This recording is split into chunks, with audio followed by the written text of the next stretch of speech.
بعثت معلما وقال النبي صلى الله تعالى عليه وسلم بعثت لأتمم مكارم الأخلاق وقال النبي صلى الله تعالى عليه وسلم أدبني ربي فأحسن تأديبي وقال النبي صلى الله تعالى عليه وسلم إنما أنا رحمة مهداة سبحان ربك رب العزة عما يصفون وسلام على المرسلين والحمد لله رب العالمين۔ انتہائی قابل عزت، قابل احترام، ذی قدر و ذی وقار علماء کرام اور سرگودا ضلع کے اس علاقے حجن اور گرد و نواح سے آئے ہوئے میرے معزز مکرم دوستو، السلام علیکم۔ کافی وقت پہلے مجھ سے آج کے اس پروگرام کے لیے فضیلت الشیخ حضرت مولانا مفتی عبدالرؤوف صاحب حفظہ اللہ تعالی ورعاہ وأطال اللہ عمرہ، انہوں نے وقت لیا اور آج وہ موٹر وے سے اترتے ہی ہمارے انتظار میں تھے۔ اللہ پاک ان کی اس محنت اور کاوش کو قبول اور منظور فرمائے۔ آج تو میں نے ماحول دیکھا ماشاءاللہ کہ قدیم پرانی مسجد کتنے عرصے کی ہوگی، 1 صدی ہونے کو ہے، اور اینٹیں بھی خستہ ہو چکی ہیں۔ میں دعا گو بھی ہوں اور استدعا بھی کرتا ہوں کہ انشاءاللہ آئندہ جب میں آؤں اور یہاں بیان ہو تو اس مسجد کی چھت کے نیچے ہو۔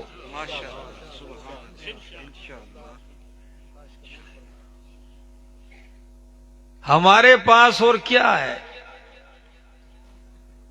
کوٹھیاں بنگلے ہمارے نہیں ہیں، پلازے اور مارکیٹیں ہماری نہیں ہیں۔ لوگ ان کو دیکھ کے خوش ہوتے ہیں، یہ میری کوٹھی ہے، یہ میرا پلازہ ہے، مارکیٹ ہے۔ ہمارا تعلق مسجد کے ساتھ ہے، ہم جتنی خوبصورت مسجد دیکھتے ہیں ہم اتنے ہی خوش ہوتے ہیں۔ یہ وسیع ہے، یہ اونچی ہے، بہترین بن چکی ہے، کوشش کریں گے۔ نبی اکرم صلی اللہ تعالی علیہ وسلم کو اللہ رب العزت نے کائنات کے لیے رحمت بنا کر بھیجا ہے۔ قرآن مقدس کی آیت پڑھتا ہوں، اگر آپ کا دل و دماغ حاضر ہوا تو میں کڑیاں ملاتے انشاءاللہ آگے بڑھوں گا، نہیں تو پھر میری بھی صحت، مفتی صاحب سے میں نے عرض کیا میری صحت آج ٹھیک نہیں تو میں بھی بس دعا کر کے جان چھڑا لوں گا آپ سے، اور اگر آپ ساتھ دیں گے تو انشاءاللہ پھر میں قرآن سناؤں گا۔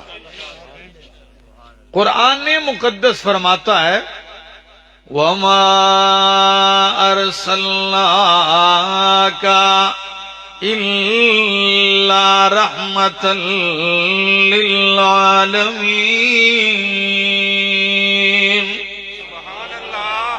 میرا پاک پیغمبر، ہم نے آپ کو عالمین کے لیے رحمت بنا کر بھیجا ہے۔ وَمَا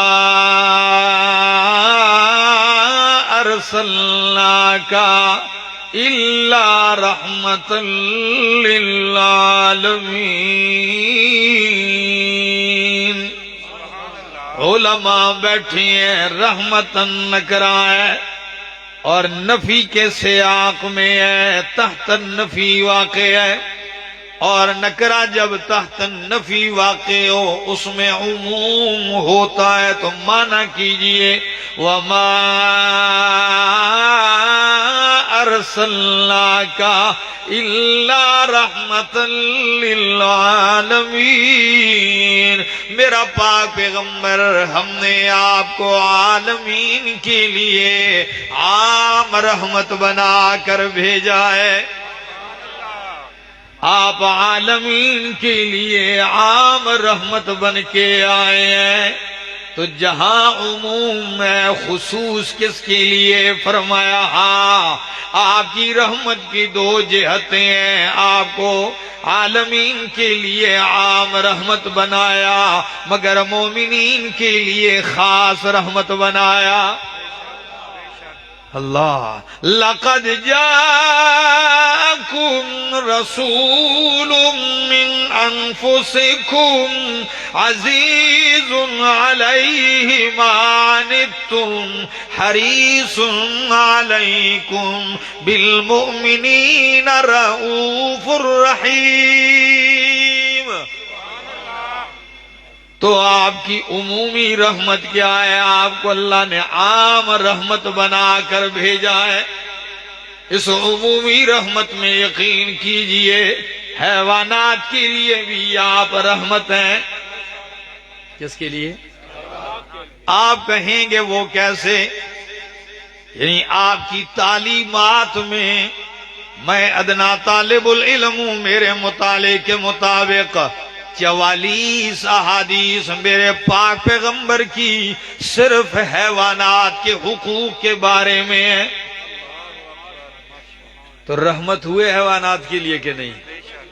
کہ آپ نے حیوانات کے لیے بھی تعلیمات ارشاد فرمائی ہیں، یہاں تک فرمایا ہے کہ حیوان کو، حلال جانوروں کو اللہ نے آپ کے لیے کھانا حلال کر دیا، ان کا ذبح کرنا حلال کر دیا ہے، لیکن میرے پاک پیغمبر نے فرمایا ان کے لیے بھی آپ کی تعلیم میں رحمت یہ ہے کہ جانور کے سامنے چھری تیز نہ کرو، ذبح ہونے سے پہلے اسے اذیت نہ دو، ایک جانور کے سامنے دوسرا جانور ذبح نہ کرو تاکہ اسے تکلیف نہ ہو، اذیت نہ ہو۔ سچ بتاؤ حجن کے رہنے والوں، جس پیغمبر کی ذات عالی نے انسانیت تو درکنار حیوانوں کے لیے بھی رحمت بن کے ایسے حقوق بیان کیے، اس پیغمبر کی دین میں انسانوں، بیویوں، بیواؤں، ماں باپ، والدین اور بیویوں کے حقوق ہوں گے یا نہیں ہوں گے؟ اللہ اکبر۔ ذرا ایک جھلک یوں بھی دیکھ لیجئے، صحیح بخاری، اللہ کے پاک پیغمبر صلی اللہ تعالی علیہ وسلم گزر رہے ایک باغ سے، اونٹ آیا دوڑتا ہوا آپ کے پاس اور زبان سے کچھ بڑبڑانے لگا، لوگ سمجھ بھی نہیں رہے کیا کہہ رہا ہے۔ فرمایا لمن ھذا، کس کا ہے بھائی یہ اونٹ؟ کسی نے بتایا اللہ کے پاک پیغمبر یہ فلاں صحابی کا ہے۔ بلایا انصاری کو، فرمایا اللہ کے بندے اتق اللہ فی ہذہ البہائم، ان مویشیوں کے بارے میں اللہ سے ڈرا کرو، کیونکہ یہ آپ کی شکایت کرتا ہے کہ بوڑھا ہو چکا ہوں، وزن زیادہ ڈالتا ہے، چارہ کم ڈالتا ہے۔ وَمَا أَرْسَلْنَاكَ إِلَّا رَحْمَةً لِّلْعَالَمِينَ، آپ کو اللہ نے عالمین کے لیے رحمت بنا کر بھیجا ہے۔ ایک جھلک دیکھ لیجئے، عالمین میں یہ تو حیوانات ہیں، یہ تو عقل رکھنے والے، شعور رکھنے والی چیزیں بھی ہیں۔ میں آپ کو بتلانے لگا ہوں، امام الانبیاء مسجد نبوی میں کھجور کے جس خشک تنے کے اوپر ہاتھ رکھے ٹیک لگا کر خطبہ ارشاد فرماتے، ایک خاتون آئی، فرمایا افلا نتخذ لک منبرا، اللہ کے پاک پیغمبر کیا آپ کے لیے ہم منبر نہ بنا دیں؟ کیا بنا دیں؟ منبر۔ کس لیے؟ تستریح علیہ عظامک، کہ آپ بیٹھیں گے تو آپ کا وجود آرام پائے گا. اب بیان کریں گے، آپ آرام محسوس کریں گے. تو آپ کی استراحت کے لیے کیا ممبر نہ بنائیں؟ اللہ کے پاک پیغمبر نے رضامندی کا اظہار فرمایا. ممبر تیار ہو گیا، مسجد نبوی میں رکھا گیا. جمعے کا دن ہے، حجن والوں میری باتوں سے گھٹن تو نہیں ہو رہی جی؟ حجن ہو تو گھٹن کیسے ہو؟ گھٹن تو نہیں ہونے چاہیے. جمعے کا دن اللہ کے پاک پیغمبر حجرہ مقدس سے نکلتے ہیں اور نکلتے ہوئے خطبے کے لیے تشریف لاتے ہیں. کھجور کا تنا پاس ہے، تنے سے یوں گزرنے لگے. جو ہی پاس سے گزرے ممبر پہ آئے، پوری مسجد سن رہی ہے. کھجور کے تنے سے رونے کی آواز آ رہی ہے، پوری مسجد سن رہی ہے. صحابہ کرام رضوان اللہ تعالی علیہم اجمعین حیران ہے کہ کون بچہ رو رہا ہے. جب دیکھا، حجن والو میری بات کی طرف توجہ دھیان رکھیے. جب آپ دیکھتے ہیں کھجور کے تنے سے ایسے رونے کی آواز بلند ہو رہی ہے، اللہ کے پاک پیغمبر ممبر سے نیچے اترتے ہیں، ممبر چھوڑ کے نیچے اترتے ہیں اور آ کے اس تھنتنے کے اوپر ہاتھ رکھے اسے یوں سینے سے لگا لیتے ہیں. صحابہ دیکھتے ہیں، پہلے چلا کے رو رہا تھا، اب رونے کی آواز ایسے دب رہی ہے جیسے ماں بچے کو تھپکیاں دیتی ہے، اور اس کا رونا ایسے ایسے رک جاتا ہے. وہ خاموش ہو گیا. میں کہتا ہوں یہ میرے پیغمبر کا معجزہ بھی ہے، یہ قرآن کریم کی اس آیت کی تفسیر بھی ہے کہ آپ عالمین کے لیے رحمت ہے. کھجور کا تنا آپ کے فراق میں رو پڑتا ہے. اور انسانوں، آپ کیوں نہیں سمجھتے کہ وہ کتنی عظیم شخصیت ہے؟ لیکن میں ایک دوسرا استدلال بھی پیش کرنے لگا ہوں. کھجور کا خوش تنا ہے، آپ ممبر پہ اسے روتا ہوا دیکھ کے گوارا نہیں کرتے، آپ اتر آتے ہیں. کیسے انسان ہے جو ماں باپ کو روتا ہوا دیکھ کے گھروں سے بھاگ جاتے ہیں، جن کے بوڑھے باپ روتے ہیں اور وہ ٹس سے مس نہیں ہوتے. کیسے حکمران ہے، رعایا رو رو کے مرتی ہے اور انہیں پرواہ نہیں ہوتی. ہم تو اس پیغمبر کے نام لیوا اور ماننے والے تابعدار ہیں کہ جس نے حیوان تو درکنار کھجور کے خوش تنے کا رونا بھی گوارا نہیں کیا. نعرہ تکبیر، شان محمد رسول اللہ. وما ارسلناک الا رحمتا للعالمین. آپ عالمین کے لیے عام رحمت بن کے آئے. ایک دوسری مثال سمجھ لیجئے. یہ تو حیوان جمادات کی مثال پیش کی. اللہ کے پاک پیغمبر کافروں کے لیے بھی رحمت ہیں. بڑی بات کر گیا ہوں. کن کے لیے؟ کافروں کے لیے بھی رحمت ہیں. آپ کہیں گے وہ کیسے؟ ذرا سنیے. اس کی کئی جہتیں ہیں، میں ایک ایک جہت پیش کرتا ہوں. وقت کم ہے، بس شاید ایک یا دو پیش کر سکوں. آپ تھکے تو نہیں بیٹھے؟ کم از کم اتنا تو کوئی ہلا جلی کرو، کہو سبحان اللہ. اللہ کے بندو. ہاں، تو بات کر رہا تھا کہ آپ کافروں کے لیے رحمت. اس کی ایک جھلک یوں ہے. مشرکین ابو جہل اور اس کی پارٹی کعبہ کے پاس آتے ہیں، کعبہ سے چمٹ کے کہتے ہیں اللہم ان کان ھذا ھو الحق من عندک فامطر علینا حجارتا من السماء او ائتنا بعذاب علیم. اے اللہ اگر یہ تیرا نبی حق ہے تو فَأَمْطِرْ عَلَيْنَا حِجَارَةً مِّنَ السَّمَاءِ، پھر ہم پہ آسمان سے پتھر برسا یا کوئی دردناک عذاب لیا۔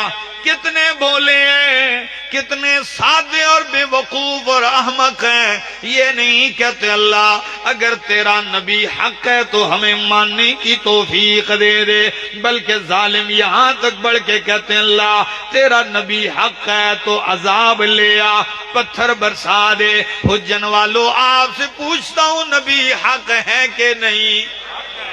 بولو۔ بلکہ قرآن تو کہتا ہے اِنَّا أَرْسَلْنَاكَ بِالْحَقِّ جَاءَ بِالْحَقِّ، حق کے ساتھ آئے ہیں، حق لے کے آئے ہیں، حق کے لیے آئے ہیں، حق بولتے ہیں، حق کرتے ہیں، حق سناتے ہیں، حق ہی کے لیے لڑ رہے ہیں۔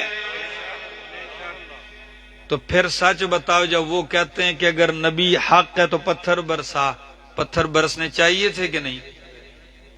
قانون تو یہی ہے، تیرا نبی حق ہے تو پتھر برس جانے چاہیے تھے، لیکن جواب سنیے قرآن کہتا ہے ما کان اللہ لیعذبہم وانت فیہم، میرا پیغمبر ہاں عذاب تو آنا چاہیے تھا لیکن میں ان کو عذاب اس لیے نہیں دیتا ہوں کہ تو موجود ہے، تیرے ہوتے ہوئے میں ان کو بھی عذاب نہیں دیتا۔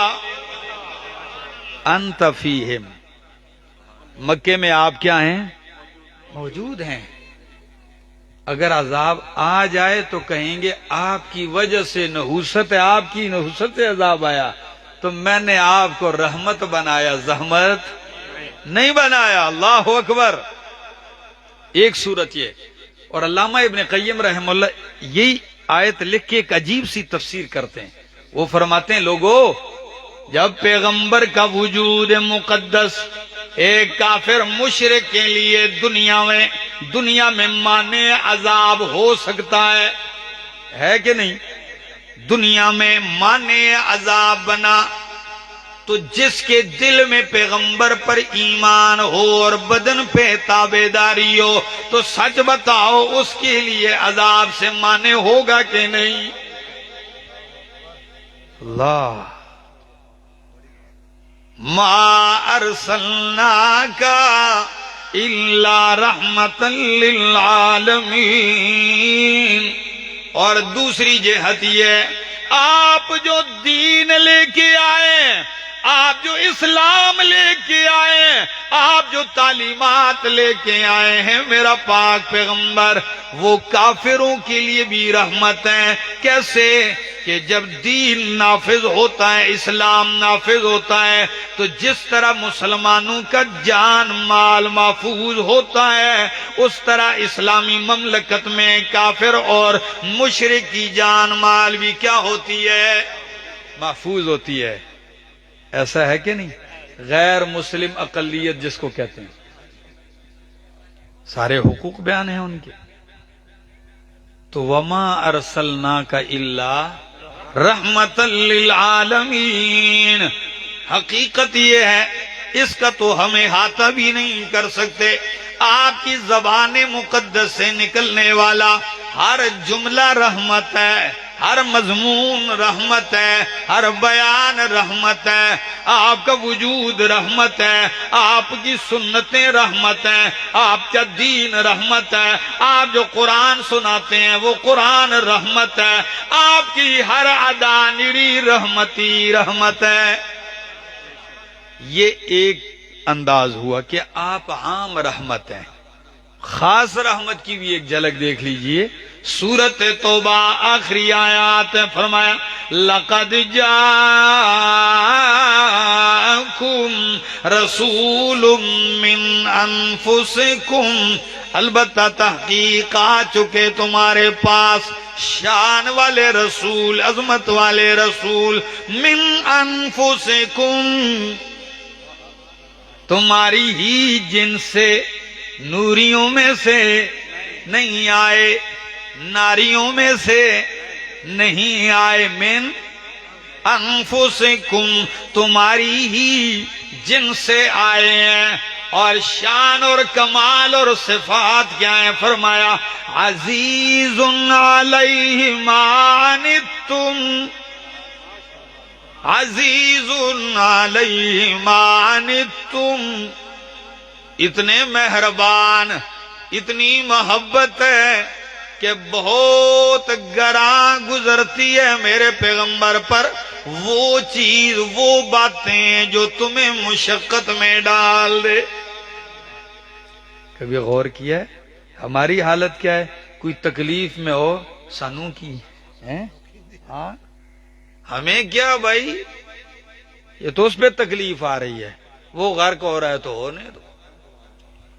لیکن نبی رحمت صلی اللہ علیہ وسلم کا انداز دیکھیے، فرمایا عزیز علیہ ما عنتم، بہت گراں گزرتی ہے ان پہ وہ چیز جو تمہیں تکلیف میں مشقت میں ڈال دے۔ حجن والو آسان لفظوں میں یوں کہہ دیتا ہوں کہ میرا پیغمبر بدر میں شریک ہو یہ گراں نہیں گزرتا، احد میں زخمی ہو جاتے ہیں گراں نہیں گزرتا، کئی کئی دن کی بھوک برداشت کر لیتے ہیں گراں نہیں گزرتا، پیٹ پہ پتھر باندھ لیتے ہیں گراں نہیں گزرتا، لیکن امت تکلیف میں پڑ جائے یہ بہت گراں گزرتا ہے۔ خود بھوک برداشت، لیکن امت کی بھوک نہیں برداشت۔ خود تکلیفیں برداشت کر لیتے ہیں لیکن امت کی مشقت اور تکلیف گوارا ہو برداشت نہیں کرتے۔ خود تو تکلیف کا یہ عالم ہے، سوچ کے کبھی حیران رہ جاتا ہوں، خود تو یہ عالم ہے، کئی کئی مہینے ہفتے گزر جاتے ہیں گھر میں چولہا تک نہیں جلتا۔ یہ کن کے گھرانے کی بات کر رہا ہوں؟ یہ رحمت للعالمین کے گھر کی۔ کسی شاعر نے کتنا ہی پیارا نقشہ کھینچا ہے مفتی صاحب، کہتے ہیں کھجوروں اور پانی پر معیشت گھر کی چلتی تھی، کھجوروں اور پانی پر معیشت گھر کی چلتی تھی، گزر جاتے مہینے آگ چولہے میں نہ جلتی تھی، کئی رات دن فاقوں میں اپنے کاٹ دیتے تھے، شکم پر بھوک کی شدت میں پتھر باندھ لیتے تھے، لیکن ان ساری چیزوں کے باوجود اللہ نے شان، مقام، رتبہ کتنا دیا۔ شاعر کہتا ہے مسافہ جس کو ہونے کی سعادت ہاتھ آتی تھی، کتنے خوش نصیب تھے یار وہ لوگ کہ اللہ کے پیغمبر کے ہاتھ میں یوں ہاتھ دیتے۔ تو شاعر کہتا ہے مسافہ جس کو ہونے کی سعادت ہاتھ آتی تھی، تو پورا دن گزر جاتا مگر خوشبو نہ جاتی تھی۔ اللہ اکبر۔ حضرت انس رضی اللہ تعالیٰ عنہ، صحیح مسلم کی حدیث ہے، کہتے ہیں اللہ کی قسم ما شممت مسکن ولا عنبرا، اللہ اکبر، آج تک میں نے کوئی مشک و عنبر، کستوری اور عنبر اتنی اعلیٰ خوشبو والی نہیں دیکھی جو آپ کے پسینے کی خوشبو سے زیادہ اعلیٰ ہو۔ اللہ اکبر۔ آپ کے وجود مقدس سے جو خوشبو نکلتی تھی، میں نے آج تک ایسا مشک اور عنبر نہیں دیکھا جو آپ کے پسینے کا مقابلہ کر سکے۔ اللہ اکبر، کیا شان ہے میرا بھائی، کس شان سے نوازا ہے اللہ نے اپنے پاک پیغمبر صلی اللہ علیہ وسلم، اور ہمیں ان کی اتباع کا حکم دیا ہے۔ ہمارے لیے اللہ نے جن کو آئیڈیل بنایا ہے ان جیسا تو اللہ فرماتے ہیں میں نے کسی کو نہیں بنایا۔ تو آپ کہاں سے دوسروں کو آئیڈیل بنا لیتے ہو اور غیروں کی پیروی میں لگے رہتے ہو؟ غمی میں خوشی میں دیکھ لو کن کے طریقے ہیں۔ حضرت سمرہ رضی اللہ تعالیٰ عنہ فرماتے ہیں، سنا دوں، فرماتے ہیں نبی کریم صلی اللہ تعالیٰ علیہ وسلم آئے اور میرے رخسار پہ یوں ہاتھ رکھا۔ وہ رخسار بھی کتنا اعلیٰ ہے، میرے رخسار پہ یوں ہاتھ رکھا۔ حضرت سمرہ فرماتے ہیں، کہتے ہیں اللہ کی قسم ہے آپ کے ہاتھ کی ٹھنڈک اور آپ کے ہاتھ کی خوشبو میں یوں محسوس کر رہا ہوں، یوں لگتا ہے کہ آپ نے عطر کی ڈبی سے ہاتھ نکال کے میرے چہرے پہ مل دیا ہے۔ عطر کی بوتل سے ہاتھ نکال کے آپ نے میرے چہرے پہ مل دیا۔ ایسی خوشبو آپ کے وجود مقدس سے نکلے، آپ کی اداؤں میں کیا خوشبو ہے، اللہ اکبر۔ تو میں عرض کر رہا تھا کہ عزیز علیہ ما عنتم، بہت گراں گزرتی ہے ان پہ وہ چیز جو تمہیں تکلیف میں ڈال دے۔ عبادت کرنا اچھی بات ہے کہ نہیں؟ بولو، پیدا ہی عبادت کے لیے ہیں۔ زندگی آمد برائے بندگی، زندگی بے بندگی شرمندگی، بندگی نہیں تو زندگی نہیں، شرمندگی ہے۔ لیکن میرے پاک پیغمبر کی تعلیم افراط تفریط سے بالکل پاک ہے۔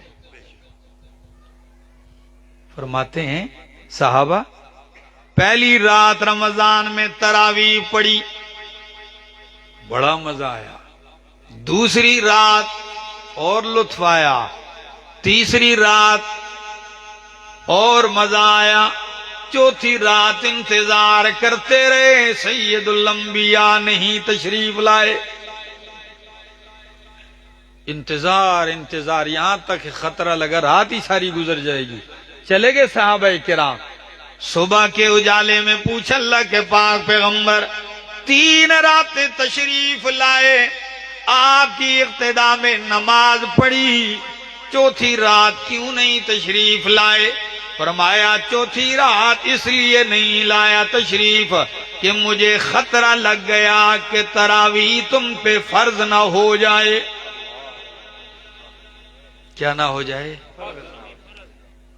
اگر فرض ہو جائے گی تم تکلیف میں پڑ جاؤ گے۔ کس میں پڑ جاؤ گے؟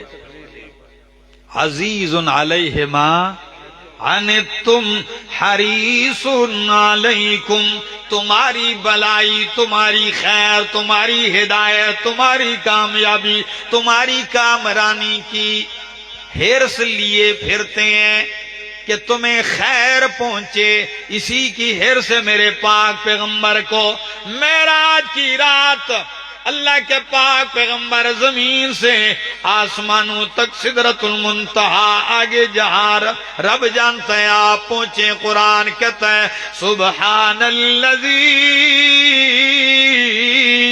اسری بعبدہ لیلا من المسجد الحرام الى المسجد الاقصی الذي باركنا حوله لنريه من آياتنا۔ پاک ہے وہ ذات جس نے اپنے بندے کو سیر کروائی ہے، آپ کو سیر پہ اللہ لے گیا۔ حجن والوں میرا استدلال حدیث سے ہوگا، سنیے۔ آپ اللہ کی بارگاہ میں پہنچتے ہیں، تحفے آپ پیش کرتے ہیں، رب کی طرف سے آپ کو تحفے ملتے ہیں۔ السلام علیکہ ایھا النبی ورحمۃ اللہ وبرکاتہ۔ امت کے لیے تحفہ لے جائیے میرا محبوب 50 نمازوں کا۔ باقی تحفے تو فرش پہ ملے، لیکن نماز اتنا قیمتی تحفہ ہے کہ یہ دینے کے لیے کہاں بلایا؟ اللہ آسمانوں پہ بلایا اور یہ وہاں دیا۔ یہ قیمتی ہوگا کہ نہیں؟ حجن والو اسے ماننے میں گھٹن تو نہیں محسوس کرو گے؟ یہ بڑا مشکل ہے، ٹھیک ہے نا؟ سارا دن جلوس میں گھومنا آسان ہے، لیکن اس کے آخر میں نماز پڑھنا یہ مشکل ہے۔ ساری رات جاگنا آسان ہے، صبح کی نماز یہ ہے وہ تحفہ۔ 50 نمازوں کا تحفہ ملا۔ آپ جب نیچے آئے تو نیچے آسمان میں موسیٰ علیہ السلام سے ملاقات ہوئی۔ بس یہ میری آخری بات ہے میری تقریر کی، بس میری ہمت ہی جواب دے گی، کیا کروں؟ رات گجراں والا، ابھی پھر آج رات منڈی بہاؤدین ہے، سفر در سفر۔ میں کہتا ہوں چلو جوانی ہے، جب بوڑھے ہو جائیں گے پھر کرنا چاہیں گے بھی تو کچھ کر نہیں سکیں گے، تو یہ وقت ہے چلو کسی کی جوانی کس پہ لگتی ہے، کس پہ لگتی ہے؟ ہماری جوانی رب کے قرآن پہ لگ جائے۔ قریہ قریہ گاؤں گاؤں ملک کے چپے چپے گھوم چکا ہوں، اور رب کریم نے اس قرآن میں وہ اعجاز اور کمال رکھا ہے۔ جہاں جاتا ہوں، اب یہاں زندگی میں پہلی دفعہ آیا ہوں آپ کی اس مسجد میں، اس گاؤں میں، آپ یقین کریں کہاں میں KPK کا پٹھان اور کہاں یہاں پنجاب کے رہنے والے، لیکن مجھے اجنبیت نہیں، مجھے اپنائیت محسوس ہو رہی ہے۔ یوں لگتا ہے سارے میرے اپنے ہیں۔ یہ کیا ہے؟ یہ رب نے ہمیں اس لڑی میں پرو دیا ہے۔ اس میں یہ نہیں ہے کہ یہ سندھی ہے، بلوچی ہے، پٹھان ہے، پنجابی ہے، نہیں، سب ایک ہیں۔ تھوڑا سا اگر اوپر جائیں تو میں تو کہتا ہوں یہ ساری باتیں ہی ختم ہو جائیں گی، ایک آدم علیہ السلام کی اولاد ہیں۔ ہمارے علاقے میں ایک لوگ، وہ کسی نے قوم پہ باتیں ہو رہی تھی نا، کسی نے کہا میں فلاں قوم کا ہوں، کسی نے کہا میں یوسف زئی ہوں، کسی نے کہا چلتے چلتے ہماری لڑی وہاں سے جہاں تک موسیٰ علیہ السلام تک پہنچتی، کوئی کہتا ہے سلیمان علیہ السلام تک پہنچتی، وہ ایسے تھے۔ ایک سادہ بیٹھا ہوا تھا کونے میں، انہوں نے کہا اٹھ کے جی آدم علیہ السلام گجر سن۔ یہ کہہ دی آدم علیہ السلام گجر تھے، ہاں یہ گجر تھے۔ کسی نے کہا اللہ کے بندے یہ آپ کیا کرے؟ کہتا ہے بھائی اگر وہ گجر نہیں تھے پھر گجر کہاں سے آئے ہیں؟ کیا ہم ان کی اولاد نہیں ہے؟ اور میرا بھائی جہاں اللہ نے ہم سب کو ایک جگہ پہ اکٹھا کر دیا، پھر کیا تفریق ہے؟ تو آپ میری باتیں سمجھ رہے ہیں؟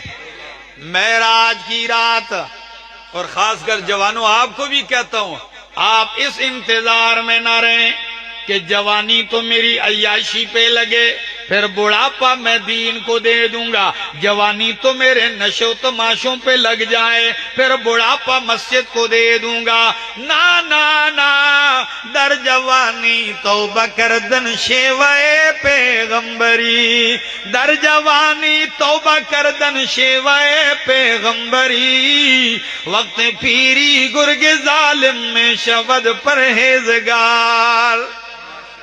جوانی میں توبہ کرنا یہ نبیوں کا شیوا ہے، اور بڑھاپے میں تو پھر ظالم بیڑیا بھی پرہیزگار بن جاتا ہے۔ کسی کمے دا بندہ نہ رہے تو پھر کیا کرے؟ تو آئیے جوانوں، ساتھ دو گے نہیں دو گے؟ یہ ہم نے بیڑا اٹھایا، ہم چل پڑے ہیں۔ اللہ اکبر۔ اللہ کے پاک پیغمبر موسیٰ علیہ السلام فرماتے ہیں کیا تحفہ ملا ہے؟ فرمایا موسیٰ علیہ السلام امت کے لیے 50 نمازوں کا تحفہ ملا ہے۔ کتنا؟ اللہ کے کلیم کہنے لگے تحفہ اتنا بڑا ہے، امت کمزور ہے، وہ پڑھ نہیں سکیں گے، یہ تحفہ بھاری ہو جائے گا، ذرا اس کو کیا کیا جائے؟ ہاں تھوڑا سا ہلکا کیا جائے، وزن بڑھ گیا ہے۔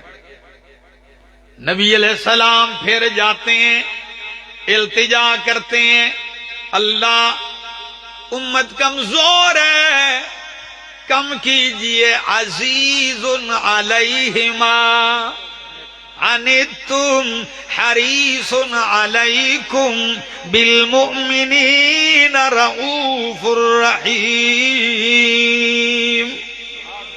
کم کیجئے، فرمایا چلو 45 کر لو، 5 کم ہو گئے، موسیٰ علیہ السلام نے فرمایا یہ بھی زیادہ ہیں، کم کر لو۔ پھر گئے، پھر آتے ہیں، آخر میں کتنی نمازیں رہ گئیں؟ تو آپ بتائیں کتنی دفعہ گئے ہوں گے؟ 9 دفعہ۔ کتنی دفعہ؟ پھر کچھ کہہ دوں جی؟ سبحان اللہ تو کہو گے نا؟ میں کہتا ہوں 9 دفعہ گئے امت کے لیے اور سفارش کی، مطالبہ کیا۔ میں کہتا ہوں جہاں 9 دفعہ جانا مانتے ہیں، یہ بھی احمد جمشید کا جملہ کہہ سن لو کہ جہاں کوئی نہیں گیا وہاں میرا پیغمبر 9 دفعہ گیا ہے۔ ماشاءاللہ 9 دفعہ گئے۔ آخر میں جب 5 رہ گئی، موسیٰ علیہ السلام نے فرمایا یہ بھی زیادہ ہیں۔ حجن والے کہیں گے ایک چکر اور لگ جاوے آتے جی۔ فرمایا یہ بھی زیادہ ہے۔ اللہ کے پاک پیغمبر فرمانے لگے اب مجھے حیا آتی ہے، اب مجھے حیا آتی ہے، بس یہی کافی ہے۔ قربان جاؤں رب العالمین کی شان پہ، اللہ کی کبریائی پہ قربان جاؤں۔ اللہ نے جب رحمت للعالمین بنایا، فرمایا آپ تو رحمت للعالمین ہے پر میں رب العالمین ہوں۔ جب آپ کی محبت کا یہ تقاضا ہے کہ 50 سے 5 ہو گئی ہیں، فرمایا میرا پیغمبر جا کے امت سے کہہ دیجئے میرا فیصلہ تبدیل نہیں ہوتا، آپ 5 پڑھتے جائیں میں 50 لکھتا جاؤں گا۔ عزیز علیہ ما عنتم حریص علیکم بالمؤمنین رؤوف الرحیم۔ زندگی باقی، ملاقات باقی۔